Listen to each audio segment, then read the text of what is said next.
महिलाओं के साथ में महाराज करते हैं। इधर देवताओं ने देखा है कि किसी भी तरीका से कंस के द्वारा खत लिखवाकर कन्हैया बलराम को वृंदावन से मथुरा बुला करके भोजराज कंस का वध करवा दिया जाए। नारद जी से कहा है, नारद जी आप मथुरा में चले जाइए।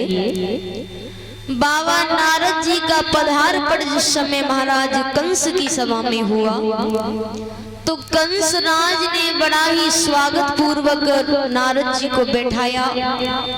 नारद जी पूछने लगे हैं, कहिए कंसराज, श्री कृष्ण के विषय में तुम्हारा विचार क्या है? कंसराज कहने लगा, समझ में नहीं आता बाबा नारद जी, इन नंद राय के पुत्रों ने हमारी रातों रात की नींद हराम कर दी। मैंने बड़े बड़े बहादुर दानव भेजे पर आज तक कोई वृंदावन से लौट करके मथुरा में पुनः नहीं आया। इन नंद राय के पुत्रों को हम कैसे मरवाएं, ये बात हमारी समझ में नहीं आती। तो बाबा नारद जी ने कहा, है राजेंद्र कंस, तुम अभी तक गुमराह रहे हो। क्यों? कि राजन विश्वासघात धोखा, तुम्हारे साथ में धोखा हुआ। राजन विश्वासघात धोखा और हमारा ही ने गुमराह किया।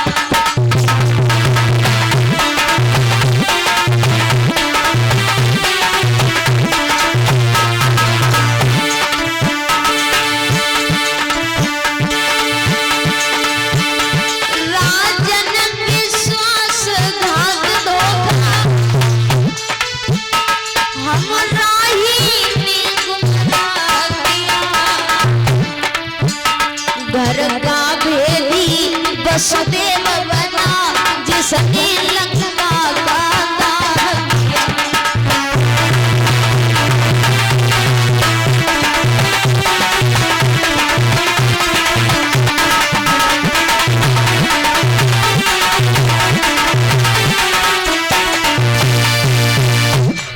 कंसराज, तू ये सोच रहा होगा, बाबा नारद जी ने कहा है कंसराज, तू ये सोच रहा होगा कि श्री कृष्ण बाबा नंद के पुत्र हैं, तो ये तेरा ख्याल गलत है। क्योंकि तूने देवकी के 6 बच्चे जब तक मारे तब तक तेरा खेल शक्ति रहा, और पार ब्रह्म परमात्मा का वास्तविक खेल तो 7वें गर्भ से ही प्रारंभ हुआ। जब देवकी का 7वां गर्भ मथुरा के बंदी गृह में छिड़ हुआ तो ये सारा काम योग माया के द्वारा हुआ, और 8वें गर्भ से कन्या ने नहीं बल्कि भादों की अर्ध निशा में भगवान कन्हैया ने मथुरा के बंदी गृह में अवतार लिया। उस दिन तेरे पहरेदारों ने जी भर के शराब का सेवन किया, वे तो सोते रहे, और रात ही रात में यमुना पार कर गोकुल कन्हैया भेजे गए, और वहां से बाबा नंद की लड़की मंगवाई गई जो तेरे हाथों से मरी नहीं। समझ गया कंसराज की मौत तो वो खोपड़ी पर आ ही गई। सरदारों को आदेश देकर के भक्त वसुदेव को राज्यसभा में बुलवाया, और आंखों में खून के कतरे लेकर कंसराज अपने रिश्तेदार वसुदेव से बोला कि वसुदेव अरे वसुदेव छली और तू हितगातम वरना था रे कपटी तू बेनोई है क्या तू ही मेरे घर।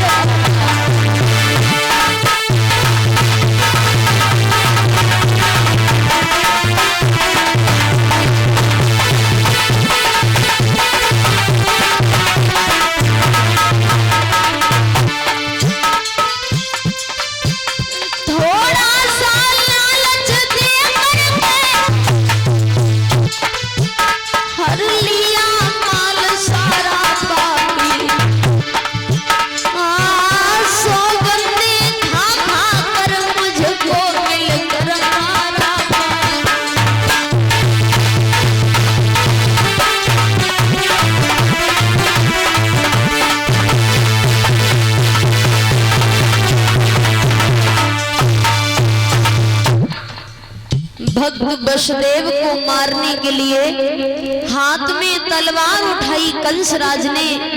लेकिन ये भी याद रखना भैया,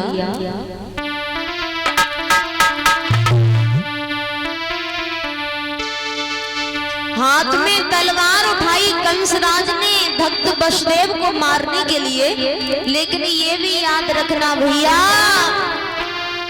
छली मित्र पंचक त्रिया और सुत आज्ञा दे टाल, सेवक मुँह जोरी करे तो कर दे वही हला।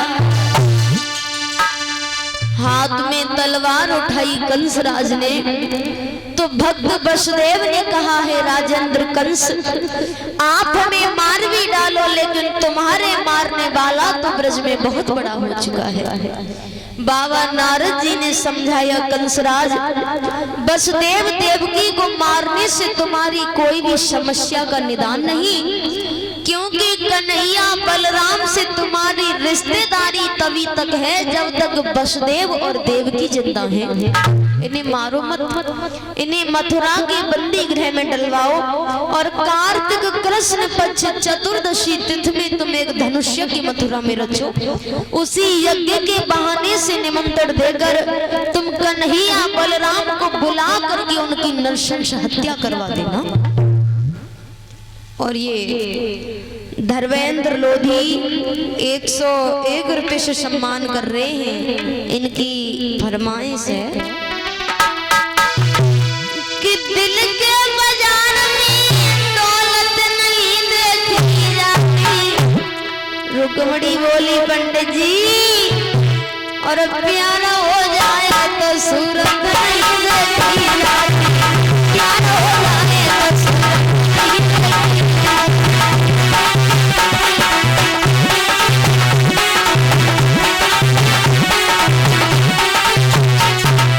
रुक्मणी बोली, पंडित जी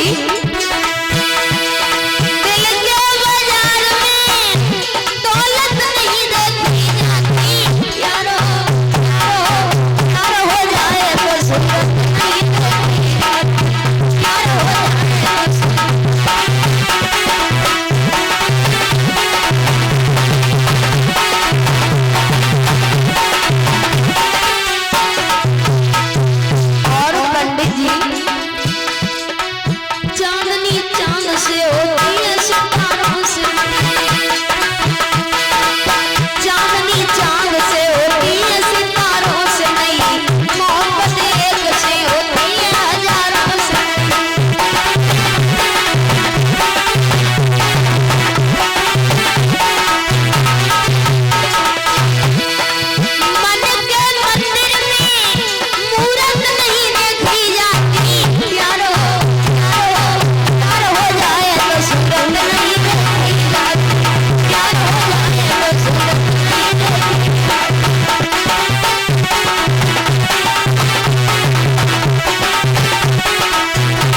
महात्मा सुखदेव जी समझा रहे हैं कि हे राजन परीक्षित, भक्त वसुदेव को मारने के लिए हाथ में तलवार उठाई कंसराज ने, तो भक्त वसुदेव ने कहा है हे राजेंद्र कंस, आप हमें मार भी डालो लेकिन तुम्हारे मारने वाला तो ब्रज में बहुत बड़ा हो चुका है।